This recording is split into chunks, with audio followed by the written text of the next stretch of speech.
সুপ্রিয় দর্শক, গুণীজন পরিচিতি ইউটিউব চ্যানেলে আপনাদের সবাইকে জানাই শুভেচ্ছা ও অভিনন্দন। যারা আমাদের ভিডিওটি দেখছেন তারা অবশ্যই আমার চ্যানেলটি সাবস্ক্রাইব করে আমাদের পাশে থাকবেন।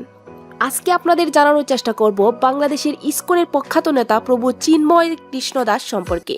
চিন্ময় কৃষ্ণ দাস ব্রহ্মচারী, সনাতন ধর্মাবলম্বীদের ধর্মীয় নেতা। তিনি দায়িত্ব পালন করছেন বাংলাদেশ সনাতন জাগরণ মঞ্চের মুখপাত্র ও পুণ্ডরিক ধামের অধ্যক্ষ হিসেবে।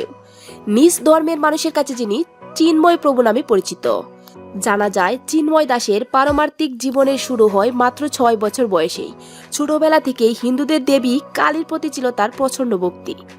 রাজধানীর বিমানবন্দর এলাকা থেকে সনাতন ধর্মের সংগঠন ইসকনের নেতা চিন্ময় কৃষ্ণ দাসকে গ্রেফতার করা হয়েছে। সোমবার চট্টগ্রামে যাওয়ার উদ্দেশ্যে ঢাকার বিমানবন্দরে আসলে তাকে গ্রেফতার করে গোয়েন্দা পুলিশ। সম্প্রতি প্রভু চিন্ময় দাস ও তার সহযোগীদের বিরুদ্ধে রাষ্ট্রদ্রোহের মামলা করা হয়েছে। অভিযোগ করা হয়েছে যে তারা জাতীয় পতাকা অবমাননা করেছেন। চট্টগ্রামে একটি সমাবেশে যেখানে হিন্দু সম্প্রদায়ের উপর নির্যাতনের প্রতিবাদ জানানো হয়, সেখানেই ঘটে এই ঘটনা। চিন্ময় দাস এই অভিযোগ অস্বীকার করেছেন এবং দাবি করেছেন যে তারা কোনো বেআইনি কাজ করেননি।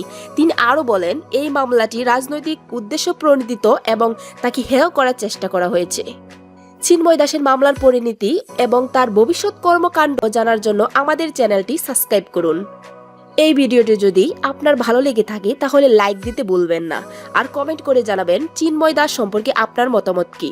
আমাদের সাথে থাকুন আরও অনেক আকর্ষণীয় ভিডিওর জন্য। ধন্যবাদ সবাইকে।